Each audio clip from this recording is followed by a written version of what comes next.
Welcome to English Easy Hub. Join us as we ignite the flames of your English learning journey together.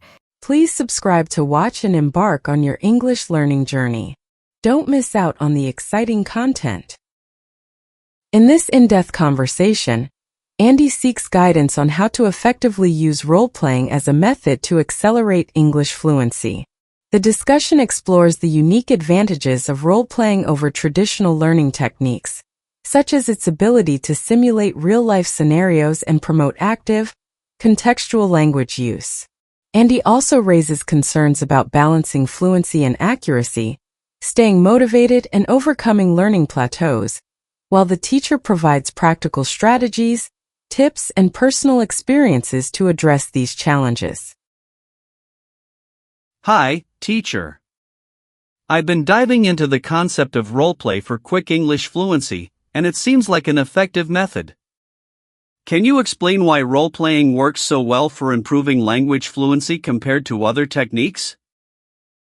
Hi, Andy. That's an insightful question.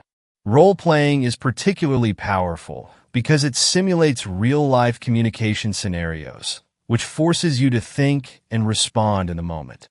Unlike rote memorization or repetitive exercises, role-playing engages multiple aspects of language: vocabulary, grammar, pronunciation, and even nonverbal cues like body language. This holistic approach helps solidify your language skills in a way that's both practical and memorable. You're essentially training your brain to use English in the same way a native speaker does, reacting to context and emotions naturally. That makes a lot of sense. But during these role plays, what should I prioritize, fluency or accuracy?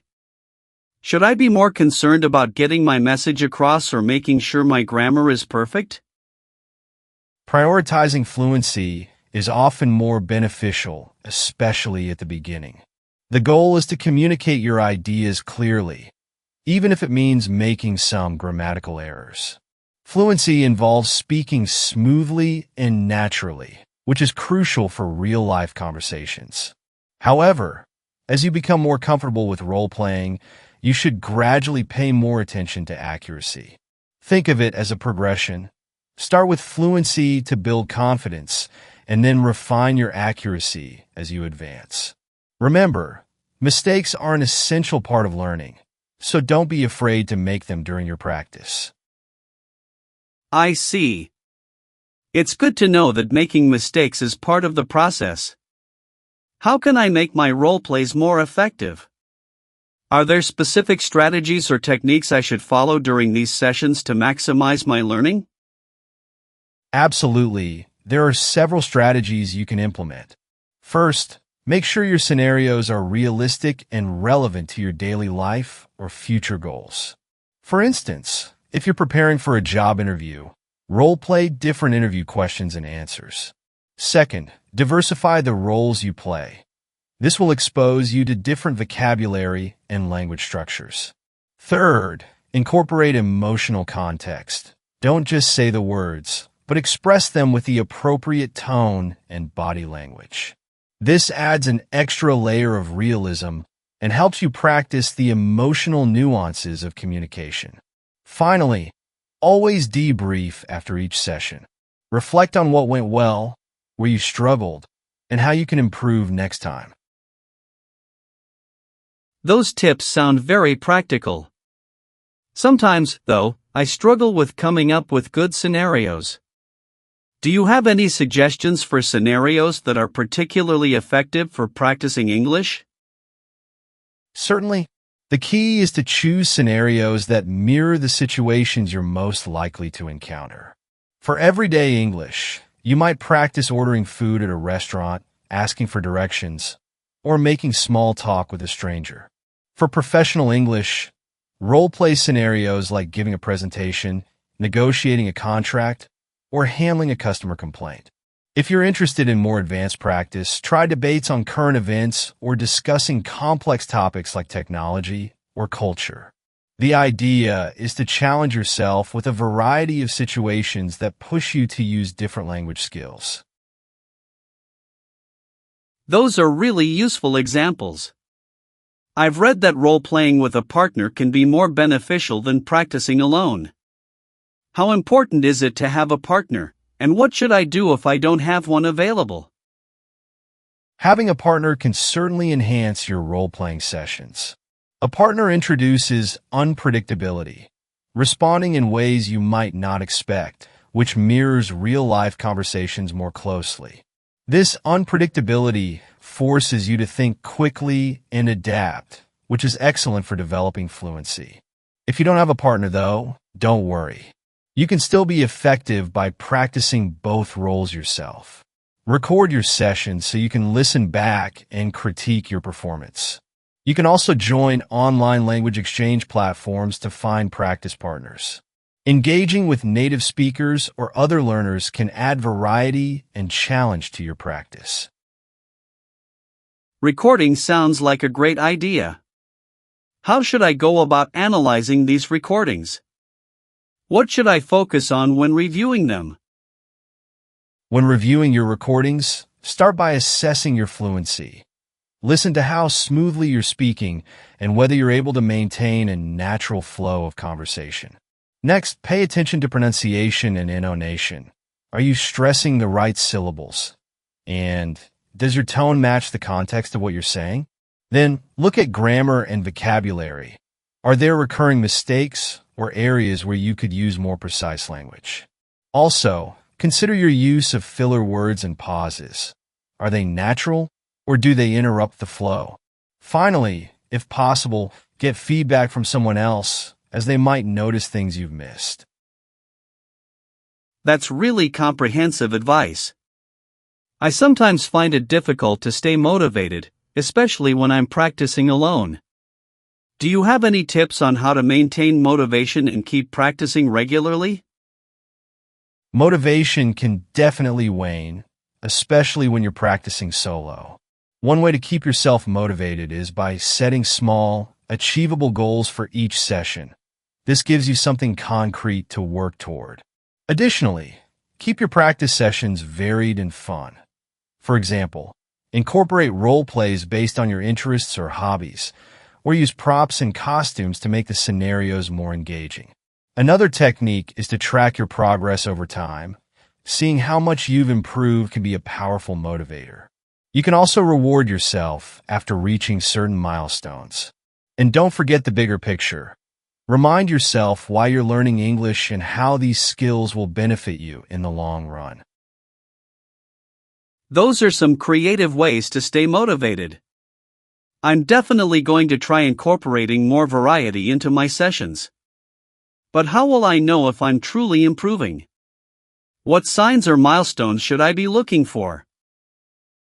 Improvement can sometimes be subtle, but there are several milestones you can look for. First, notice if you're able to speak more fluently without long pauses or frequent hesitations.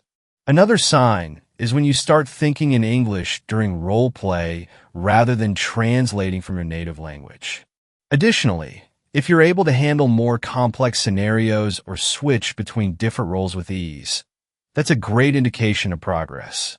Pay attention to feedback from others, whether it's from a teacher, language partner, or even a friend, as they can provide an outside perspective on your improvement. Also, keep an eye on your ability to correct your own mistakes during and after a role-play session. Those are excellent points. It's encouraging to know what to look for as I continue practicing. What should I do if I feel like I've hit a plateau and my progress has slowed down? Hitting a plateau is a common experience in language learning, but there are ways to overcome it. First, try changing your routine. Introduce new scenarios, focus on different aspects of language, or challenge yourself with more difficult topics. Sometimes a fresh perspective can reignite your progress. You might also benefit from increasing the complexity of your role plays or incorporating more advanced vocabulary and structures. Another strategy is to get feedback from someone with a higher level of proficiency, as they can point out areas for improvement that you might not notice. Finally, consider integrating other forms of practice, such as reading or listening to English in addition to role-playing. to complement your learning. That's really helpful. I hadn't thought about varying my routine to break through a plateau. I'll definitely try that. Is there anything else I should be doing alongside role-playing to improve my English fluency? Role-playing is a fantastic tool, but combining it with other methods will give you a more well-rounded language experience. For instance, reading in English, whether it's books, articles, or even social media, can expose you to new vocabulary and grammar and context. Listening to English podcasts, watching movies, or following YouTube channels can help you improve your comprehension and familiarize you with different accents and speaking styles. Writing in English, even if it's just a journal or blog, can help reinforce what you're learning through role-play. And, of course, try to engage in real-life conversations whenever possible, as this will give you the chance to apply what you've learned in a natural setting. It sounds like a multifaceted approach is key to success. I'm feeling more confident about integrating all these strategies. Just out of curiosity, do you have any personal experiences or stories where role-playing significantly helped someone improve their language skills? Absolutely. I've seen many students make remarkable progress through role-playing. One student, in particular, was preparing for a job interview in English. Initially, he was quite nervous and struggled with fluency. We set up a series of role plays that mimicked different interview scenarios. At first, he made quite a few mistakes, but over time, he became more comfortable and confident. By the time the real interview came around, he was able to handle it with ease, answering questions smoothly, and even engaging in small talk without hesitation. The role plays had not only improved his language skills, but also boosted his confidence significantly.